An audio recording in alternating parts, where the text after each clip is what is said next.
Vous avez tous suivi ce matin et depuis quelques jours la détérioration de la situation sécuritaire à Kanyabayonga,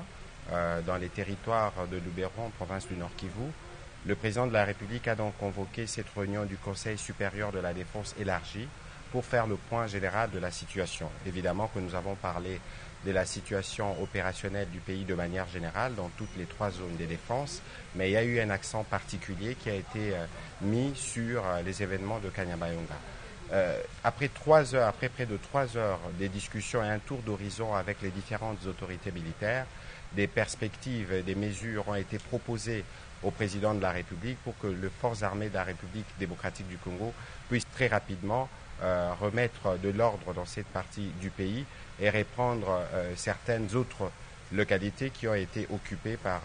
les forces rwandaises, parce que c'est d'elles qu'il s'agit. En même temps, le président de la République a tenu à rendre un vibrant hommage aux forces armées de la République démocratique du Congo qui défendent au prix de leur vie la patrie, et il a lancé un appel à toutes les populations de cette partie du pays, mais aussi à tous les Congolais. D'ailleurs, il y aura un message du 30 juin dans les heures qui suivent. Il aura l'occasion de revenir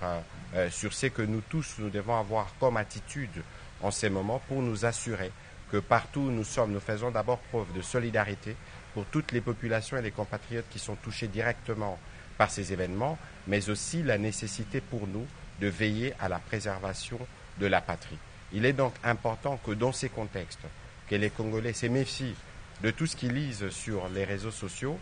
pour ne pas prêter les flancs au jeu de l'ennemi, parce que vous savez que c'est aussi sur ce terrain que les jeux se jouent, pour démobiliser les Congolais, mais aussi pour toucher le moral de nos vaillants soldats qui sont engagés sur le front. Donc ici, nous réitérons l'appel du président de la République à continuer à faire confiance aux forces armées de la République démocratique du Congo, pour lesquelles le gouvernement de la République, mais ainsi que lui-même, mettront tout à disposition pour que l'ordre puisse être rétabli, et très rapidement.